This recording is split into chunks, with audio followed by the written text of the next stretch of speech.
de personnes s'accrochent à qui n'est pas fait pour eux, puis finissent par se blesser. Sachez lâcher prise parfois, que ce soit en amitié ou en amour. Tout ce qui est forcé ne vaut simplement pas la peine de s'y accrocher, car au final, vous serez la seule personne à vous blesser et à souffrir. Avec le temps, après moultes expériences, vous comprendrez que rien n'est plus important qu'une vie et des relations saines. Vous ne vous efforcerez plus à vous justifier ou à vous rendre malade pour n'importe qui. Vous ne chercherez plus à perdre votre temps ou votre énergie n'importe comment. Ici-bas, ne réalisez pas l'impossible dans le but de satisfaire un cœur dans lequel il n'y a jamais eu de place pour vous. Bonjour à toutes et à tous, bon réveil matinal, bienvenue sur Free Matin, ce rendez-vous matinal d'information, d'analyse et de divertissement sur ESAE TV. Le discours de passation de service du ministre Aurélien Aguenossi partage les gros titres à la une des parutions de ce matin. Les confrères décryptent le dit discours. Vous en saurez davantage dans la une des journaux. Notons également que les confrères de la presse écrite rapportent à la une de la parution du jour les grandes décisions qui ont été prises hier en Conseil des ministres sous la présidence du chef de l'État et chef du gouvernement, le président Patrice Talon. Dans le bulletin matinal d'information qui sera présenté par Annelle Dohou, outre les grandes décisions qui ont été prises hier en Conseil des ministres, vous aurez des détails sur la réception de médailles de mérite en Guinée-Bissau de Francis Béanzin, le général. Vous aurez également quelques informations sur le médecin gynécologue, un médecin gynécologue qui a été déposé en prison. Ce sera une présentation de Annelle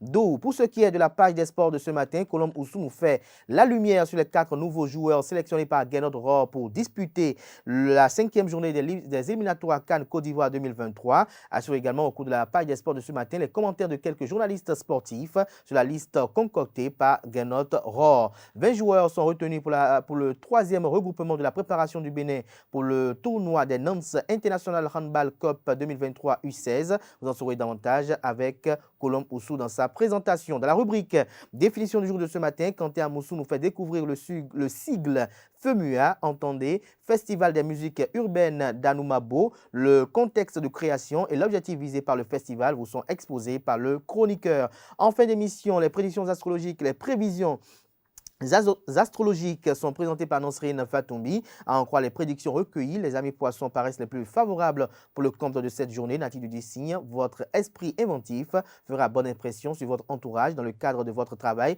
Cela vous permettra de vous exprimer à votre guise. Vous pourrez faire passer vos idées et mettre vos projets en avant. Voilà l'essentiel à retenir du sommet de ce matin, chers amis internautes. On démarre juste après l'instant pub sur Free Matin.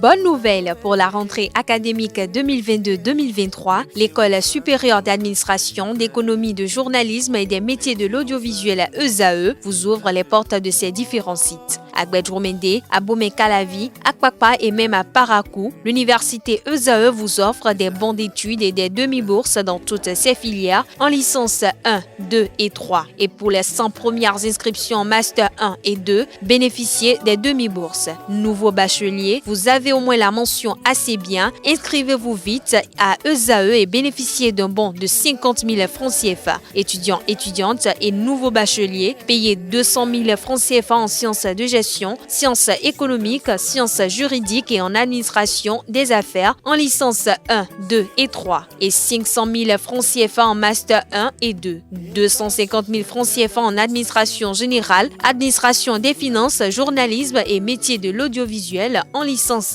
1, 2 et 3 et 600 000 francs CFA en master 1 et 2. Alors, inscrivez-vous vite et profitez des offres exceptionnelles mais également d'un enseignement de qualité à l'université d'excellence ESAE. Infoline 90 93 65 21 ou le 98 98 14 00.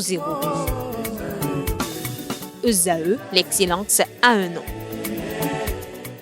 Bonjour à nouveau, chers amis internautes. Le quotidien béninois d'information générale et d'analyse L'informateur titre ce matin en manchette: pour manquement grave à leurs obligations, géomètres et urbanistes blâmés en Conseil des ministres ce mercredi 7 juin 2023. Le gouvernement a décidé de suspendre certains experts géomètres et urbanistes des marchés publics pour manquement grave à leurs obligations. Le gouvernement ne compte pas s'arrêter là, il envisage d'autres sanctions, des précisions en page 3. Toujours à la une de l'informateur de ce jeudi matin. Deuxième conférence ministérielle de l'Organisation de la coopération islamique, les programmes sociaux du Bénin appréciés en Égypte. Autonomisation des femmes et renforcement de capacités. Elisabeth Ampampa parle de ses expériences avec la gente féminine. Toujours à la une de l'informateur de ce matin, journal École, eau potable pour tous. Le pouvoir accentue sa politique. Des précisions sur les articles rédigés ce jour par les étudiants en formation de journalistes à l'école supérieure d'administration, d'économie, de journalisme et des métiers de l'audiovisuel ESAE. Des détails dans les colonnes de la parution de ce matin de l'informateur, comme à chaque parution d'ailleurs. Le quotidien de service public publie ce matin en manchette: construction d'un lycée scientifique et d'une école normale supérieure, une délégation du Fonds saoudien de développement au Bénin. Des détails sur leur agenda et les objectifs visés à la page 2. Cour constitutionnelle, Dorothée Sosa prend les rênes, nous apprend le quotidien de service public. Olusegun Adjadi Bakari aux affaires étrangères, la jeunesse pour un nouveau souffle à la diplomatie.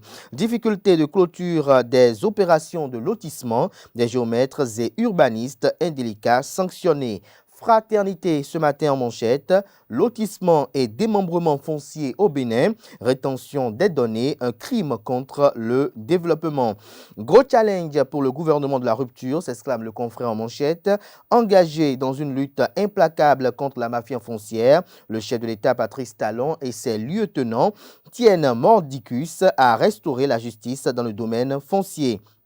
C'est une plaie béante qui, malgré des décennies de thérapie, ne cesse de gangréner. Épris de justice, Patrice Talon et ses chevaliers n'entendent donc pas facilement baisser les bras. Ainsi, le Conseil des ministres, en sa séance du 7 juin 2023, a procédé à la sanction des géomètres et urbanistes pour manquement grave à leurs obligations. En effet, le 22 novembre 2022, le Conseil des ministres avait examiné relativement à ce sujet le compte rendu des travaux du comité interministériel ad hoc mis sur pied. À l'occasion, il avait été décidé, entre autres, de constituer un pôle d'experts chargé de revisiter les lotissements remembrements proposés à l'annulation et faire prendre les dispositions appropriées, de mettre en place un mécanisme de financement des lotissements remembrements urbains impliquant les banques, les communes de l'État, et l'État, de faciliter pour toutes les communes, à l'instar des plans de développement communaux, l'élaboration des schémas directeurs d'aménagement communaux et des plans directeurs d'urbanisme pour leurs zones agglomérées, de faire examiner avec toute la diligence requise par la juridiction compétente. Retrouvez la suite de l'article et plus de détails à la page 3 de sa livraison de ce matin. Pénurie d'essence dans la plupart des stations-service, Cotonou, Calavi, dans l'étau des files d'attente, urgence de résoudre l'équation de l'approvisionnement. Vous avez en illustration une image prise d'une station-service. Le matinal ce matin en manchette: pour retard dans la reprise des opérations de lotissement, des cabinets sanctionnés. Les cabinets de géomètres et d'urbanistes défaillants dans le cadre de l'assainissement, l'achèvement et la clôture des opérations de lotissement et de remembrement foncier urbain en cours sur l'ensemble du territoire national sont dans le collimateur du gouvernement. Le mercredi 7 juin 2023, le Conseil des ministres a décidé que soient prises à leur encontre des mesures disciplinaires. La décision fait suite à l'examen du compte rendu du ministre du Cadre de vie et du Développement durable sur la situation. Toujours à la une de Le Matinal de ce matin: adduction d'eau potable à Lokossa, Bembereke et Banikwara, des forages et piezomètres à réaliser.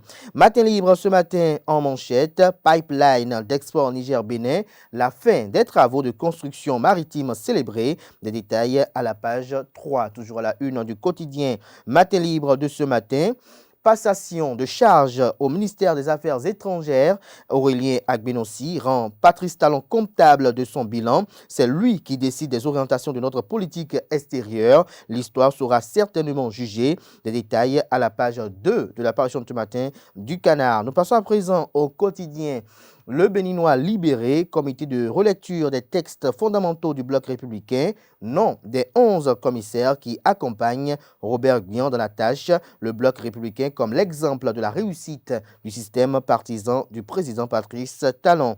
Toujours à la une du journal Le Béninois libéré de ce matin, signe évident de la fin d'une époque reniement du chef de l'État après que nomme Agbenossi boude Patrice Talon. Des détails sur l'analyse du confrère à la page 3 de sa livraison de ce matin.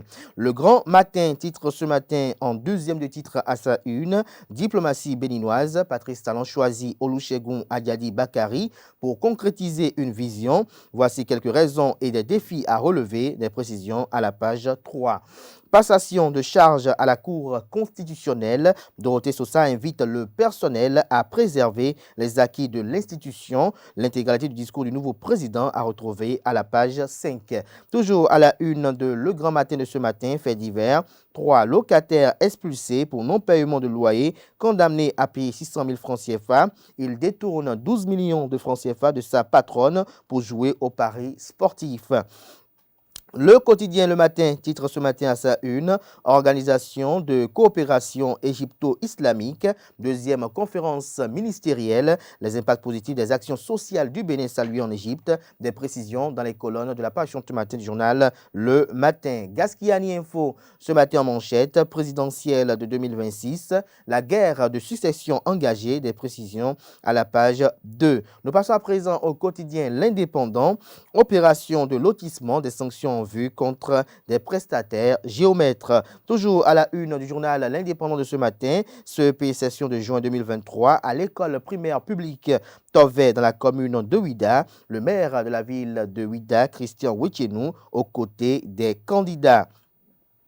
L'événement du jour ce matin à sa une, opération de lotissement et de remembrement foncier urbain, opération de lotissement et de remembrement foncier urbain, des mesures disciplinaires à l'encontre des géomètres défaillants.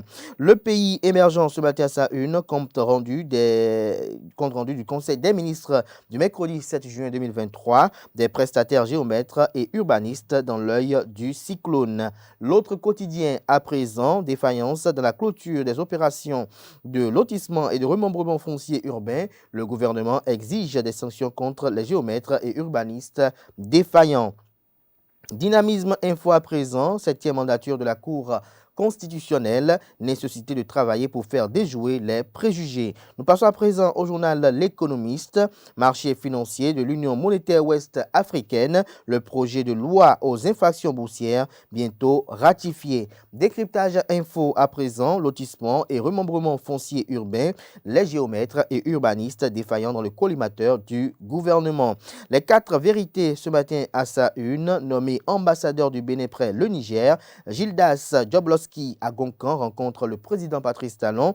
Le chef de l'État renouvelle l'option de la diplomatie économique. Il présente Chegoun Adiadi Bakari aux ambassadeurs. Abomey Kalavi, un policier, un dignitaire, Tron et sa femme arrêtés pour cybercriminalité. Des détails à la page 12. Nous passons à présent au journal Le Quotidien Nasiara, échéance présidentielle 2026, dans les indiscrétions des potentiels candidats qui, pour succéder à Patrice Talon, s'interroge le confrère. Vous avez pour autres candidats Richard Boni Ouourou, vous avez Eric Rounete, vous avez également Christian Adovelandé, vous avez Noureni Achade, vous avez Joseph Fifame Djogwenou, vous avez également Olivier Bokor, vous avez Sam Seydou Adambi et vous avez également le ministre d'État en charge de l'économie et des finances, Romuald Wadaïn. Toujours à la une du quotidien Nasiara de ce jeudi matin, flambée des prix du carburant, la Société nationale des hydrocarbures invitée à plus de diligence pour satisfaire les usagers. Le Clairon, ce matin en manchette, Cour constitutionnelle, la 7e mandature installée. Toujours à la une du même quotidien ce matin, projet de promotion des alternatives économiques de la surexploitation de la forêt sacrée Oro de Lenga Dangbo. Les activités officiellement lancées dans la commune d'Adiara. Le radar pour boucler ce matin, opération de lotissement au Bénin. Le gouvernement annonce des sanctions contre les géomètres défaillants. Département du Zou, des chiens enragés tuent. Le préfet Coton prend des mesures. Des détails sur les dites mesures dans les colonnes de la page 60 du journal qui nous informe qu'au Bénin, dans le cadre des jeux de hasard, au Bénin, bien évidemment, un gérant de boutique perd 12 millions dans les paris sportifs. Ce sera tout pour la présentation de quelques titres parus ce jour dans la presse locale. Les quotidiens sont disponibles dans les kiosques, accessibles via Internet à travers leurs plateformes respectives. Place à présent au bulletin matinal d'information présenté ce matin par Anaël Dou.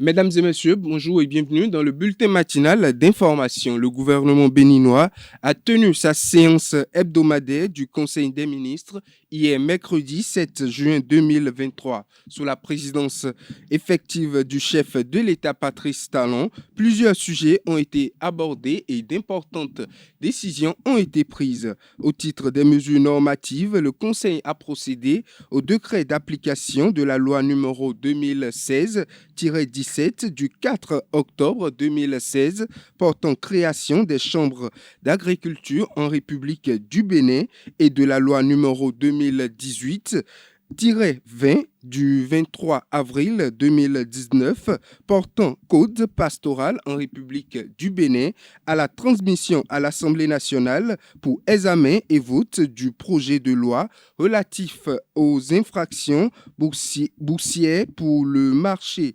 financier de l'Union monétaire ouest-africaine à l'attribution, organisation et fonctionnement du ministère de l'Énergie, de l'eau et des mines. Suivez le porte-parole du gouvernement Wilfrid Léandre Rumbedji pour plus de détails. S'agissant des mesures normatives, sous cette rubrique ont été adoptés les décrets d'application de la loi numéro 2016-17 du 4 octobre 2016 portant création des chambres d'agriculture en République du Bénin et de la loi numéro 2018-20 du 23 avril 2019 portant code pastoral en République du Bénin, ainsi que les décrets portant transmission à l'Assemblée nationale pour examen et vote du projet de loi relatif aux infractions boursières pour le marché financier de l'Union monétaire ouest-africaine, puis attribution, organisation et fonctionnement du ministère de l'Énergie, de l'eau et des mines. S'agissant des communications, en point 1, réalisation de forages pour l'alimentation en eau dans des localités de l'Alibori, du Borgou et du Mono. Les travaux à exécuter concernent 38 forages d'exploitation et 3 piézomètres au profit des systèmes d'alimentation en eau potable des villes de Banikoara, Bembereke et Lokossa. Au regard de l'importance de ces infrastructures pour la disponibilité de l'eau au profit des populations de ces localités, le Conseil a autorisé la contractualisation avec une entreprise expérimentée et instruit le ministre de l'Énergie, de l'eau et des mines de veiller à la réalisation des ouvrages dans les délais contractuels. Dans le registre des communications, on note la réalisation de forages pour l'alimentation en eau des localités du Borgou et du Mono. La mission de direction d'exécution des travaux de conduite d'opération et d'assistance à maîtrise d'ouvrage des projets dans les pôles touristiques Abomey, Ganvier, Ouida, la mesure disciplinaire à l'encontre des prestataires géomètres et urbanistes défaillants dans le cadre de l'assainissement, l'achèvement et la clôture des opérations de lotissement et de remembrement foncier urbain en cours sur l'ensemble du territoire national. Au titre des mesures individuelles, le Conseil a procédé également à des nominations au ministère de l'Industrie et du Commerce. À nouveau, le porte-parole du gouvernement, Wilfrid Léandre Rumbedji. Mission de direction, d'exécution des travaux, de conduite d'opération et d'assistance à maîtrise d'ouvrage des projets dans les pôles touristiques Abomey, Ganvier, Ouida. dans le but de positionner le Bénin comme destination de premier plan. Un ensemble de projets phares est en cours de réalisation pour développer l'offre culturelle et touristique. La conduite des différents chantiers y relatifs a amené l'Agence nationale des patrimoines touristiques à définir une organisation impliquant maîtres d'œuvre, architectes, muséographiques, scénographiques et prestataires spécialisés dont la complémentarité est indispensable à la bonne exécution des projets. Il est à signaler que les études architecturales et techniques sont presque toutes achevées et que des entreprises ont été sélectionnées pour l'exécution des travaux de construction de plusieurs ouvrages, dont ceux des pôles touristiques à Bomé, Ganvier, Ouida. Mais à la mise en œuvre, quelques insuffisances ont été observées sur différents chantiers. C'est pour garantir la poursuite des travaux aux normes et qualités requises dans les délais impartis qu'il est envisagé la restructuration du dispositif opérationnel et le recours à l'accompagnement de sociétés spécialisées en conduite de projet. Le Conseil y a donc marqué son accord, à charge pour les ministres concernés de veiller à la réalisation des missions confiées aux différentes structures. En point 3, mesures disciplinaires à l'encontre des prestataires géomètres et urbanistes défaillants dans le cadre de l'assainissement, l'achèvement et la clôture des opérations de lotissement et de remembrement foncier urbain en cours sur l'ensemble du territoire national. Lors de sa séance du 22 novembre 2022, le Conseil des ministres avait examiné, relativement à ce sujet, le compte-rendu des travaux du comité interministériel ad hoc mis sur pied. À l'occasion, il avait été décidé, entre autres, de constituer un pôle d'experts chargé de revisiter les lotissements, remembrements proposés à l'annulation et faire prendre les dispositions appropriées. Mettre en place un mécanisme de financement des lotissements, remembrements urbains impliquant les banques, les communes et l'État. Faciliter pour toutes les communes, à l'instar des plans de développement communaux, l'élaboration des schémas directeurs d'aménagement communaux et des plans directeurs d'urbanisme pour leurs zones agglomérées. Faire examiner, avec toutes les diligences requises par les juridictions compétentes, les litiges fonciers pouvant entraver l'achèvement et la clôture des opérations. Engager des poursuites contre les auteurs des malversations révélées par les travaux du pôle d'experts. La mise en œuvre efficace de ces mesures nécessite que chaque commune détienne toute la documentation liée aux opérations de lotissement-remembrement non transmises initialement par les experts géomètres et urbanistes. À cet effet, les diligences ont été entreprises par le ministère en charge du cadre de vie. Mais malgré les appels lancés et réitérés à l'endroit de ceux-ci pendant plusieurs mois, certains d'entre eux n'ont toujours pas cru devoir remettre les dits documents. De ce fait, cette situation compromet la poursuite des travaux des pôles d'experts et l'exécution des opérations qui doivent être soit clôturées, soit poursuivies et achevées. Prenant acte de ce compte-rendu, le Conseil a instruit le ministre du cadre de vie à l'effet de solliciter auprès des différents ordres professionnels concernés des sanctions à l'encontre de leurs membres fautifs pour manquement grave à leurs obligations. Dans la même logique, leur participation au marché public d'aménagement foncier, notamment les lotissements et ou les remembrements urbains, est suspendue jusqu'à nouvel ordre. Au chapitre des mesures individuelles, enfin, les nominations ci-après ont été prononcées au ministère de l'Industrie et du Commerce. Secrétaire général du ministère, M. Éric Kader Biantabé. Secrétaire général adjoint du ministère, M. Zéphirin C.Poyon. Directeur adjoint de la planification, de l'administration et des finances, M. Émile Azonwakon. Directeur de la concurrence, M. Bernard Ehun. Directeur du commerce intérieur, M. Rafiou Chala. Directeur du commerce extérieur, M. Isiakou Teyeri Woro. Je vous remercie. On poursuit cette édition par la confirmation du départ effectif du ministre des Affaires étrangères, Aurélien Agbenonchi, du gouvernement béninois. Le président Patrice Talon a nommé le mardi 6 juin 2023 Chegoum Bakary au poste de ministre des Affaires étrangères en remplacement à Aurélien Agbenonchi. Interrogés sur cette actualité, quelques citoyens béninois se sont prononcés et invitent le gouvernement béninois à une meilleure collaboration avec le Nigeria. Suivons-les au micro de Francis Fahami. Le chef de l'État l'avait nommé derrière ministre conseiller aux investissements.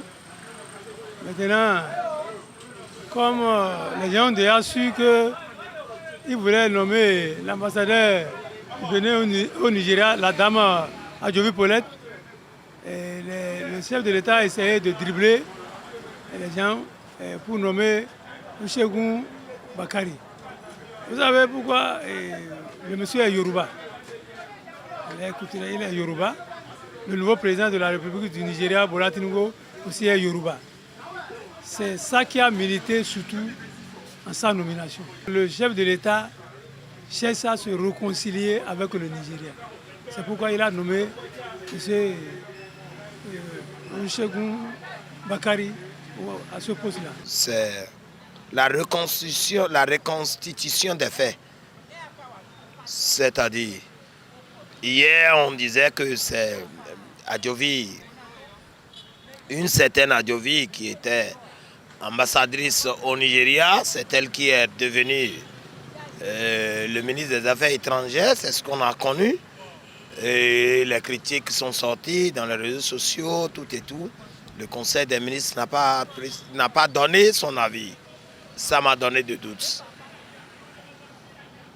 Parce que cette dernière a son frère direct qui est devenu membre de la Cour constitutionnelle. Est-ce que ça va se passer comme ça, aller au fond? Non. Mais celui-là qui est arrivé, c'est celui-là qui peut faire une médiation aussi entre les relations de la sous-région ouest-africaine. Le chef de l'État est le seul élu de la République au siège du président de la République. Et il est celui qui va choisir ses collaborateurs. Donc il a injecté l'ex-ministre des Affaires étrangères et il a remplacé par M. Boukari ou bien Boubakari. Je ne le connais pas ni de nom, ni physiquement, je ne le connais pas, je ne l'ai jamais vu. Je sais qu'il doit être une compétence.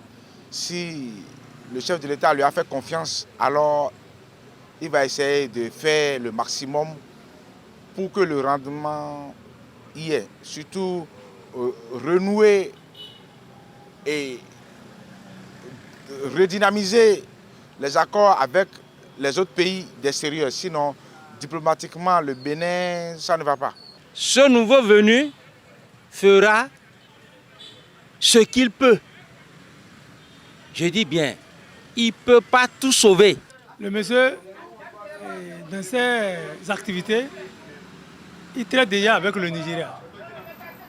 Donc, le chef de l'État, le président Patrice Talon, il a besoin tellement du Nigeria.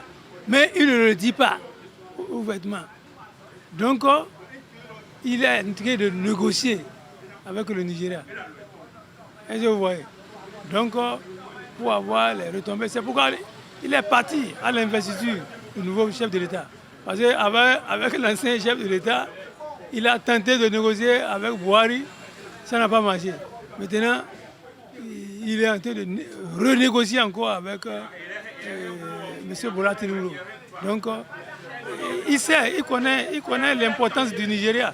Parlons toujours du nouveau ministre des Affaires étrangères du Bénin. À présent, je vous invite à suivre dans cet élément le communiqué signé du secrétaire général du gouvernement qui l'officialise en qualité de ministre des Affaires étrangères. Élément signé Nasrin Fatombi.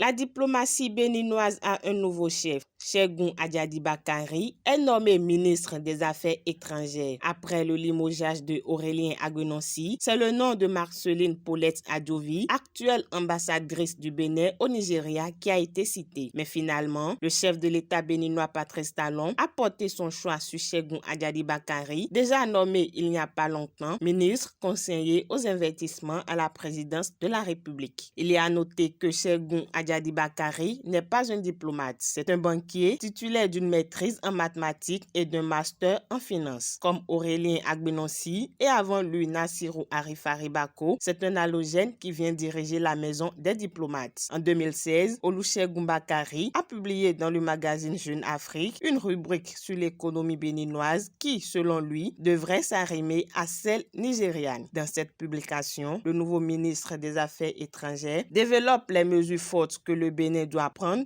pour être le Nigeria, ce que Hong Kong est pour la Chine. Sans être diplomate, le nouveau ministre des Affaires étrangères doit œuvrer à la normalisation des relations économiques entre le Bénin et le Nigeria. Son défi principal est de concrétiser cette théorie sur le Nigeria et le reste du monde. L'autre défi, c'est l'élargissement de la carte diplomatique décidée lors de la rencontre entre Talon et les ambassadeurs en poste à l'étranger. Pendant son parcours, Olusegun Adjadi Bakari a été chargé de la supervision des activités de la Banque d'investissement à la direction financière et de la stratégie du groupe Société Générale. Économiste, il a été banquier senior en charge des grands groupes du secteur automobile français et directeur financement structuré Afrique avec la charge de la couverture du Nigeria et des pays d'Afrique australe. Précisons que les titulaires des autres portefeuilles ministériels restent inchangés, a renseigné le communiqué en date du 6 juin 2023 et signé du secrétaire général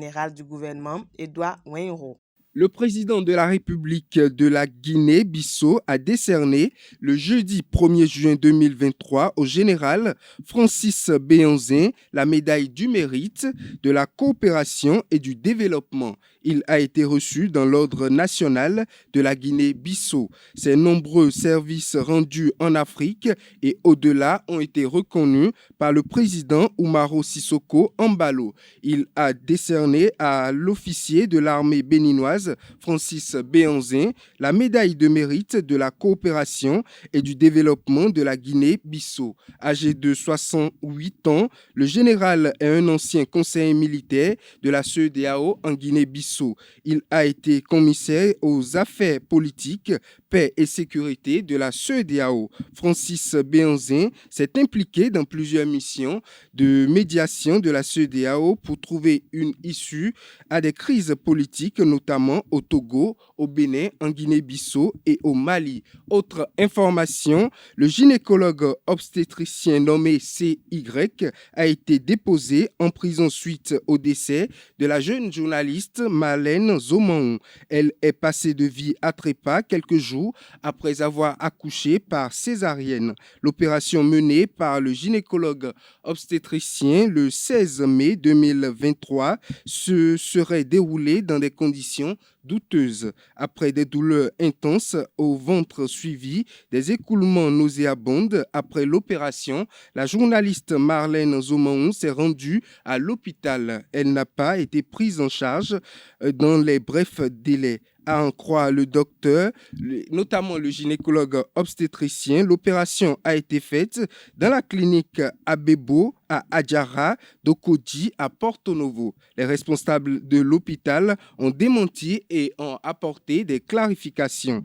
Selon eux, la clinique Abebo n'est pas fonctionnelle en raison des travaux de réfection en cours. Autre information, l'orchestre Black Santiago du Bénin serait à l'Institut français du Bénin le 24 juin prochain à l'occasion de la fête de la musique de 2023. En prélude à cette sortie, Valette Yves Gontran, alias Gobi, le chef d'orchestre, a rencontré la presse le vendredi 2 juin dernier à l'Institut français, occasion pour lui de faire l'historique de l'orchestre. Suivez un extrait au micro de Carles Kitome.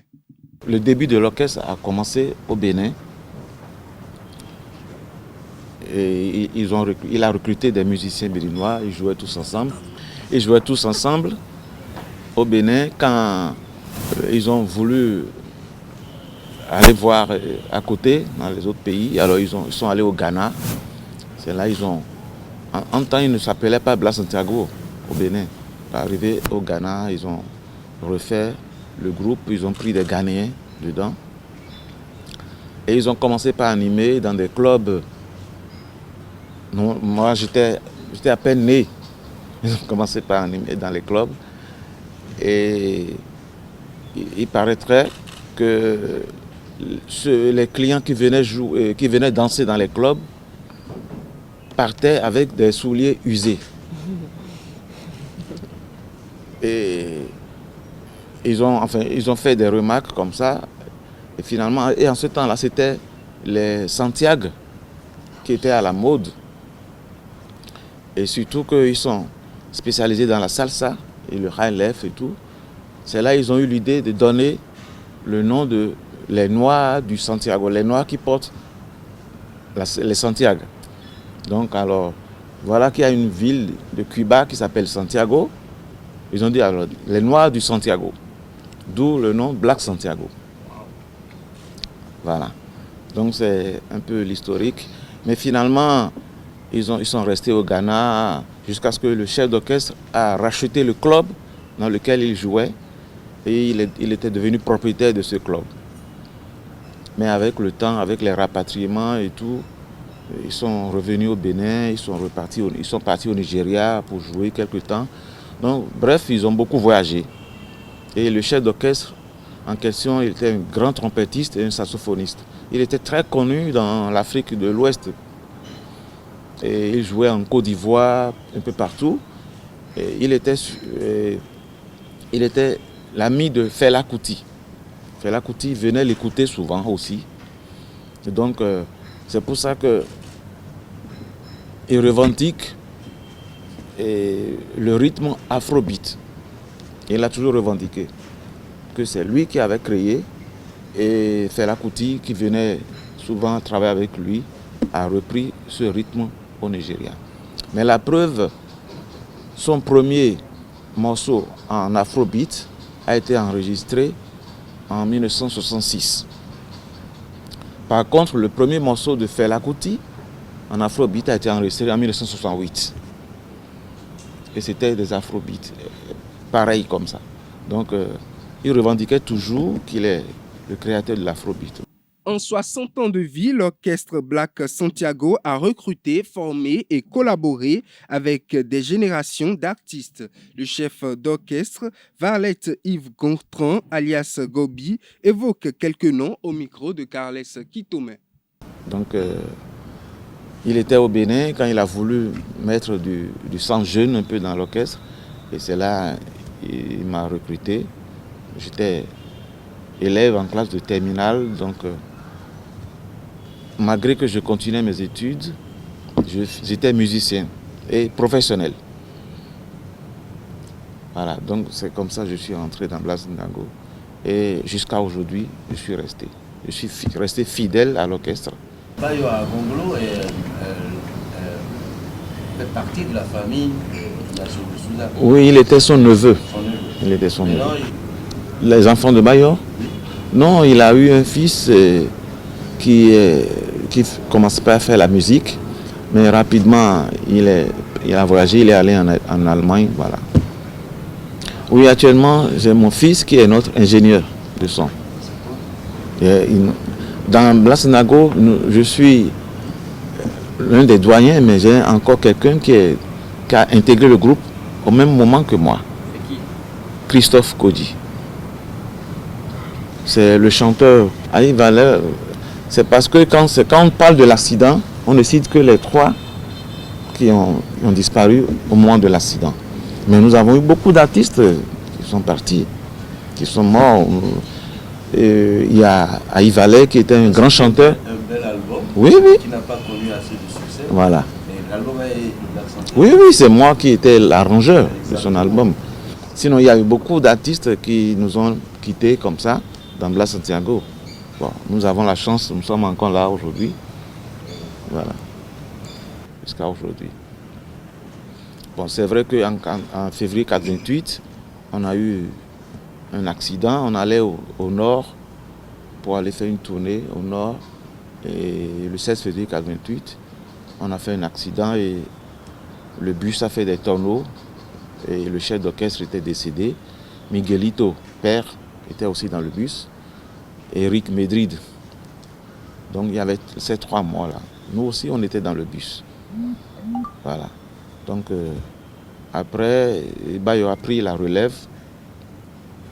Il a dirigé l'orchestre pendant 28 ans, mais j'étais toujours son adjoint pour diriger l'orchestre avec lui. Bon, maintenant, lui, il est parti par une petite maladie. Et puis voilà. Donc j'ai pris la relève parce qu'on ne veut pas laisser l'orchestre Blaise Ndako disparaître de cette façon. Donc j'ai continué avec les musiciens et maintenant je recrute des jeunes pour mettre encore du sang neuf dans l'orchestre. Voilà. Donc actuellement, nous avons beaucoup de projets. Nous avons beaucoup de projets. Mais je dirais, c'est peut-être, comment dire, c'est peut-être la chance que j'ai eue. Sinon, l'orchestre Blaise Ndako n'a jamais traversé l'océan pour aller en Europe. Depuis le temps de Yann de Souza, le temps de Agongolo Bayo, mais moi j'ai pris l'orchestre, mais on a pu voyager, on a été au Quai Branly et c'est nous qui avions fait venir les objets d'art. Ah oui? Oui, parce que c'était la semaine culturelle, donc c'est nous qui avions été sélectionnés pour aller animer la semaine culturelle à Paris. Fait divers pour boucler, un jeune officier de police, un jeune homme et un Hounon et sa femme étaient à la barre le lundi 5 juin 2023 à la Cour de répression des infractions économiques et du terrorisme, Criette, pour des faits de cybercriminalité. Le dossier a été renvoyé au 19 juin prochain à l'issue de l'audience. Les 4 prévenus sont sous mandat de dépôt à la prison civile de Misrité depuis le 19 mai 2023. Selon les faits, la police a saisi 10 millions de francs CFA résultant des activités de cybercriminalité auprès du Hounon à la suite d'une dénonciation d'un jeune homme. Celui-ci indique que le Hounon lui a pris des clients dans le cadre de ses activités de cybercriminel. Le Hounon aurait envoyé une somme de 2 millions de francs CFA au jeune homme par le biais du policier. À l'audience, le lundi 5 juin, le jeune homme indique avoir oublié toutes les déclarations qu'il a faites devant le parquet lors de son déferment. À en croire le jeune homme, l'intention était de nuire au policier, au Hounon et à sa femme. Le jeune dit ne pas être un cybercriminel. Le juge a renvoyé le dossier au lundi 19 juin 2023. Mesdames et messieurs, c'est tout pour le bulletin matinal d'information. Merci à vous, Anaël, pour cette présentation du bulletin matinal d'information. Retrouvez à 19h Billy Gaël Laibi pour la grande édition du journal télévisé sur EZE TV. Place à présent à la page des sports, une présentation de Colombe Oussou. Bonjour à tous. Dans le cadre du match contre le Sénégal, comptant pour la 5e et avant-dernière journée des éliminatoires de la Coupe d'Afrique des Nations CAN Côte d'Ivoire 2023, le sélectionneur du Bénin a publié mardi dernier la liste des 25 joueurs convoqués. Quelques heures après la publication de la liste, une équipe de ZAE TV a recueilli les commentaires de quelques journalistes sportifs sur la liste concordée par le technicien franco-allemand. Depuis plusieurs années, on a toujours souhaité que l'effectif du Bénin soit rajeuni avec le temps parce qu'on a vu quand même certains joueurs qui ont à un moment donné montré leurs limites. Et quand on se retrouve surtout dans des matchs aussi importants comme celui contre le Sénégal, on sait que le défi physique sera beaucoup important au-delà de l'expérience. Il faudra quand même à un moment donné qu'on arrive à aller vers ce rajeunissement de l'effectif. Et Guénet Rohr l'a très bien compris et il a décidé d'injecter beaucoup plus de sang neuf dans son effectif pour non seulement cette rencontre, mais surtout anticiper sur l'avenir parce qu'après tout, il n'est pas là que pour les éliminatoires de la CAN 2023, mais surtout une projection sur l'avenir parce qu'il y a déjà les éliminatoires de la Coupe du Monde prochaine qui arrive déjà en novembre, je crois, avec le tirage au sort qui aura lieu à Cotonou. Donc, il faudra quand même lancer très tôt le chantier pour essayer d'avoir une idée très claire du groupe qu'on a, de mettre sa philosophie de jeu en place. L'objectif de Guénon Ross, c'est de préparer l'avenir, comme il a dit, c'est qui veut rajeunir le groupe. Maintenant, de vous à moi, on sait déjà que au niveau des U17, au niveau des U20 et 23, on est barré, on n'a pas de superstar, on n'a pas de super crack. On a des joueurs qui font des étincelles. Ici, pour le niveau, on les a vus pour quelques ans au niveau des compétitions africaines. Mais jusque-là, on n'a pas encore un crack, un superstar qui sort de l'eau. Donc, il faudra préparer également le public à ça, savoir qu'on joue après tout le Sénégal. Si on faisait un match nul, c'est bon pour le moral. Si on gagnait, ce serait une surprise. Et si on perdait, ce serait que la hiérarchie respectée.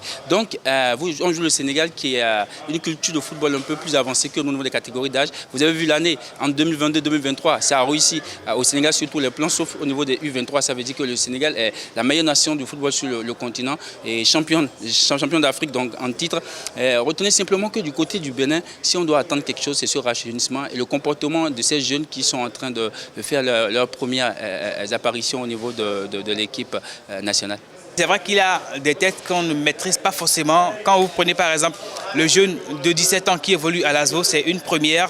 C'est vrai que la valeur n'atteint pas forcément le nombre d'années, mais quand on voit un peu la tranche d'âge, un joueur qu'on n'a jamais eu par exemple en catégorie d'âge et qui aujourd'hui se retrouve en équipe première, on attend forcément à voir ce que ça donnera sur le terrain. C'est vrai qu'on ne peut pas s'attendre forcément à le voir sur le terrain face au Sénégal lors du match du 16 juin, mais une chose est sûre, ça promet pour l'équipe du Bénin où on sait qu'aujourd'hui on a la garantie selon laquelle on prépare l'avenir et on a aujourd'hui la possibilité de compter sur les jeunes talents du football béninois. Lorsque vous voyez sur la liste très bien, vous allez voir qu'on dépasse aujourd'hui les 5 joueurs parce qu'on est passé à 6. Avec l'arrivée de Dossou, Prince Ricardo, je crois très bien.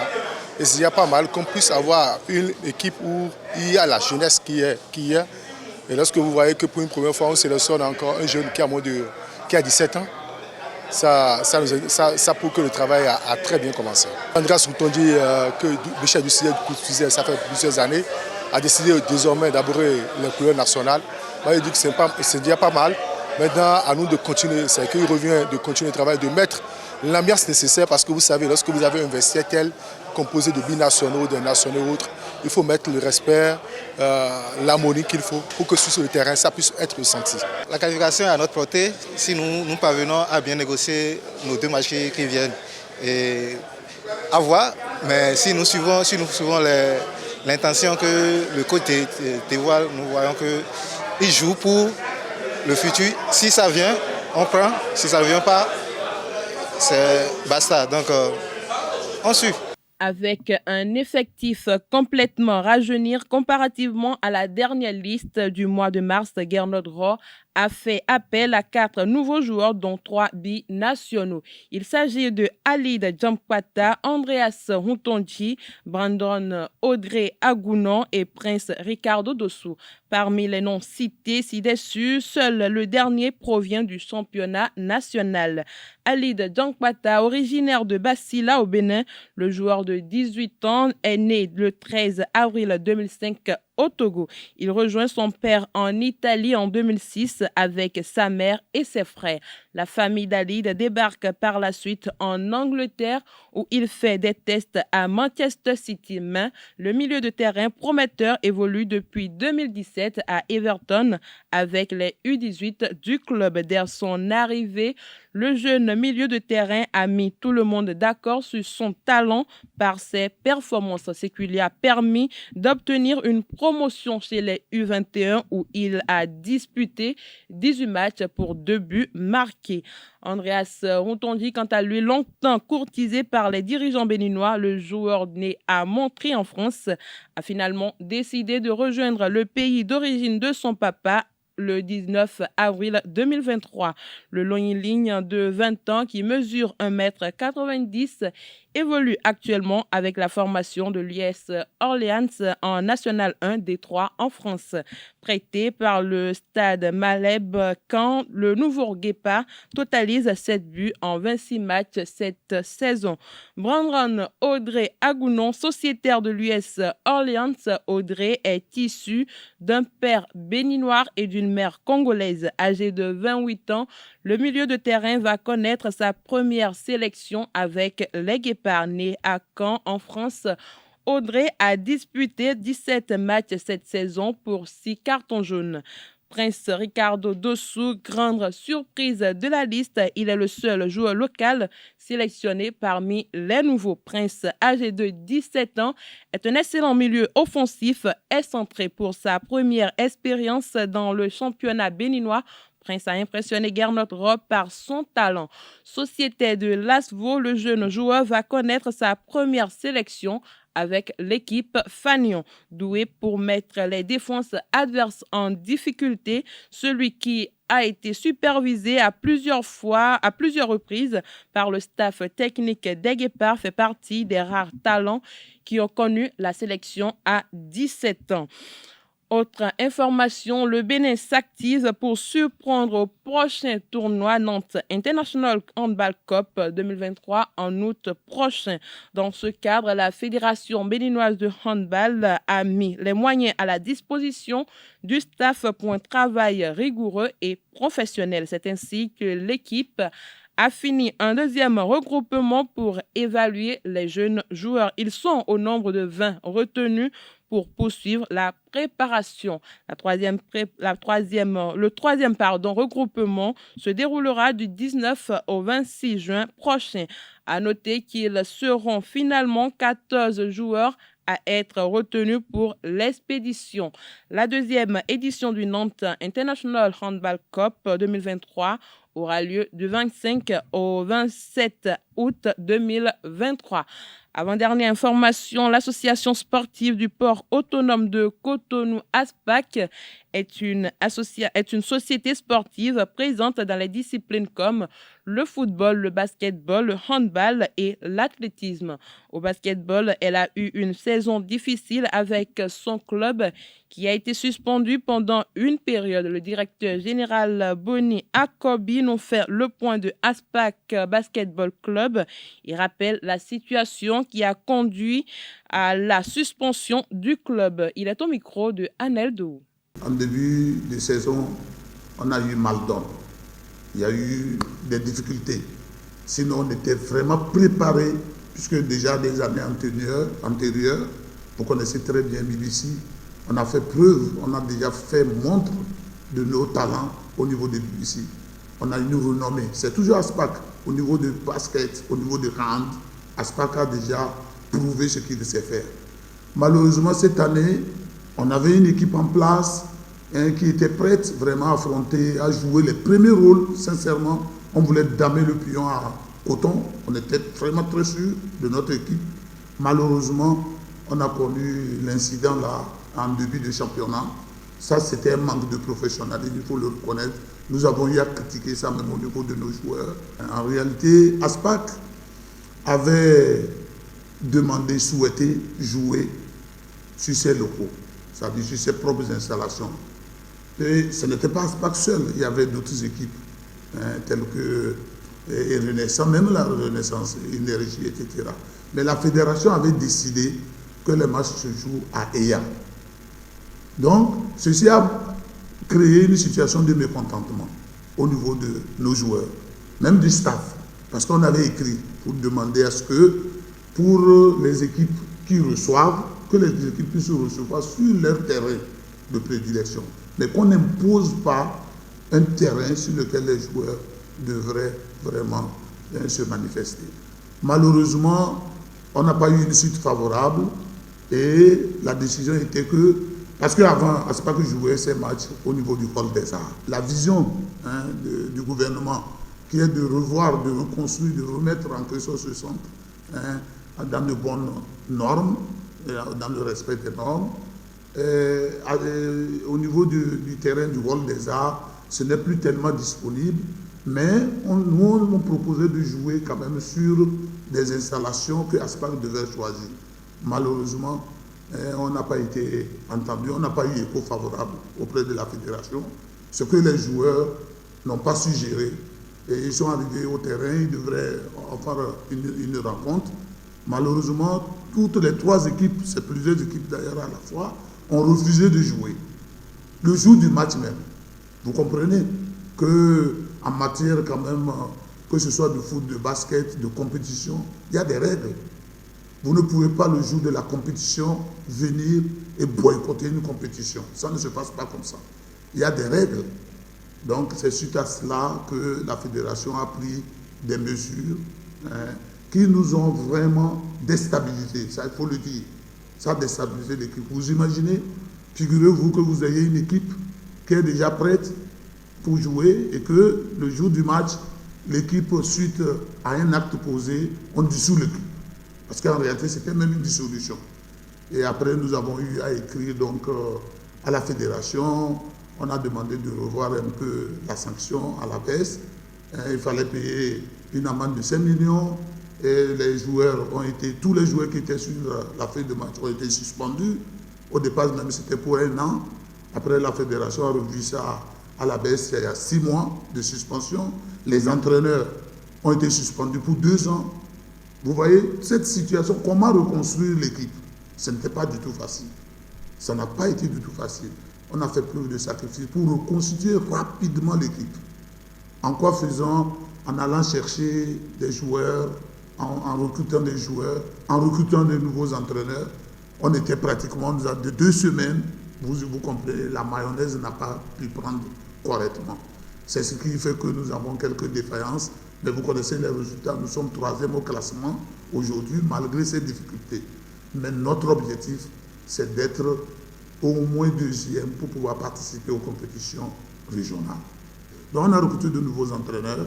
Il y avait des anciens qui n'ont pas été sanctionnés. Donc anciens comme nouveaux, ils travaillent pour remettre l'équipe sur les rails. Et au niveau des joueurs également, il y a les nouveaux, mais il y a les anciens. Ils font des entraînements ensemble. Ça permettra au nouveau coach qui a pris le match également en cours, de voir un peu, de préparer vraiment une équipe plus solide pour la saison prochaine. Donc ils ont même déjà fait un point. Il y a une liste au niveau des anciens, que ce soit au nombre des anciens, ceux qui seront gardés, les nouveaux également. On fera un point pour garder une équipe. Et s'il faut renforcer davantage l'équipe, on le fera au prochain mercato en vue d'avoir une équipe solide. Je vous donne les dates officielles du mercato des 6 grands championnats pour finir cette randonnée sportive. Angleterre, 14 juin 2023 au 1er septembre 2023. Allemagne, 1er juillet 2023 au 1er septembre 2023. France, 1er juillet 2023 au 1er septembre 2023. Portugal, 1er juillet 2023 au 22 septembre 2023. Espagne, 1er juillet 2023 au 1er septembre 2023 également. Puis Italie, 1er juillet 2023 au 31 août 2023. C'est tout pour la page des sports de ce matin. Merci pour votre attention et à très bientôt. Et voilà, l'essentiel a retenu de l'actualité sportive de ce matin sur Free Matin. À présent, on installe Nancérine Fatoumbi. Mais avant de retrouver Nancérine Fatoumbi pour les prévisions astrologiques, bien évidemment, je vous invite à suivre le chroniqueur de la rubrique Définition du jour.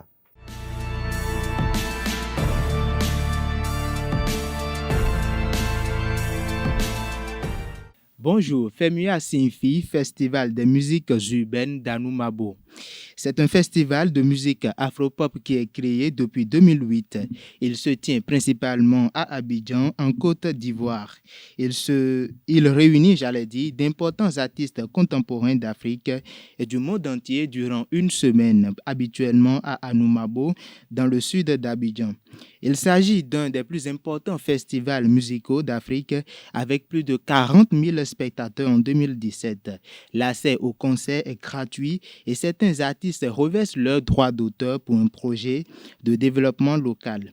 Initié par Assalfo, leader du groupe Magic System, le FEMUA découle de la volonté d'offrir chaque année au village qui a vu grandir et qui a vu adopter, et grandir les 4 membres du groupe Magic System, un spectacle réunissant les plus grandes stars du monde entier. Et voilà, c'est tout pour la définition de ce matin. Merci, à très bientôt.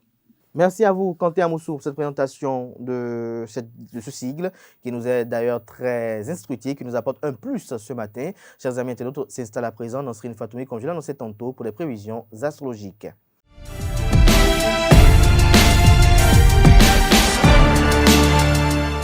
Bonjour à tous, heureuse de vous retrouver pour votre rubrique horoscope du jour. Bélier, vous vous rendrez compte que même si vous prenez des décisions difficiles et que vous travaillez dur pour atteindre vos objectifs, d'autres personnes peuvent changer vos plans. Néanmoins, Vénus influence fortement votre signe aujourd'hui.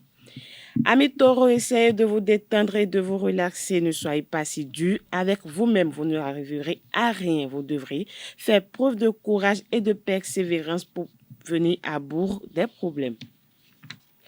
Gémeaux, ne baissez pas les bras, concentrez votre énergie sur votre carrière où vous trouverez certainement de la motivation. Amis Cancer, cette journée pourrait être un excellent moment pour vous concentrer sur vos relations personnelles. Vous serez par ailleurs le réconfort de personnes proches qui ont besoin de votre soutien.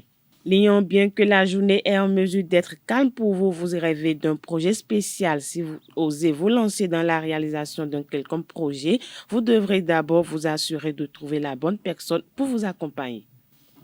Natif du signe Vierge, vous venez de réaliser vos attentes de façon positive en perdant du poids et en atteignant l'harmonie corporelle. Balance à présent, ne laissez pas la routine vous épuiser, sortez de votre quotidien et faites quelque chose qui vous permettra de voir cette journée d'un autre regard. Chers Scorpions, pas la peine de vous précipiter, il n'y a pas d'obligation d'arriver à une conclusion tout de suite, mieux vous décharger de vos responsabilités et souffler un peu. Amis Sagittaires, ne vous laissez pas submerger par vos soucis. Rappelez-vous qu'il y a toujours au moins 2 façons de résoudre les problèmes. Profitez-en également pour vous détendre. Capricorne, évitez de traiter des affaires délicates ou d'effectuer des transactions financières pour l'instant. Surveillez votre compte attentivement. Les influx astraux ne sont pas du tout favorables dans ce domaine aujourd'hui. Avant-dernier signe du zodiaque Verseau, il serait souhaitable de mettre un peu d'ordre dans vos finances. Vous avez confiance en vos capacités, c'est bien, mais ne prenez pas de risques inutiles dans cette journée. Poisson, pour finir, votre esprit inventif fera bonne impression sur votre entourage dans le cadre de votre travail. Cela vous permettra de vous exprimer à votre guise. Voilà, amis internautes, c'est tout pour le message des astres de ce jeudi matin. Et voilà qui met un thème Afrique Matin ce matin. Tout un chacun, merci pour l'attention, merci pour la fidélité que vous accordez constamment à ce programme télé sur EZAE TV. Portez-vous bien, belle suite de programmes sur EZAE TV. On se retrouve demain, vendredi, pour le dernier numéro d'émission de la semaine. Jusque-là, portez-vous bien et belle suite de programmes sur EZAE TV.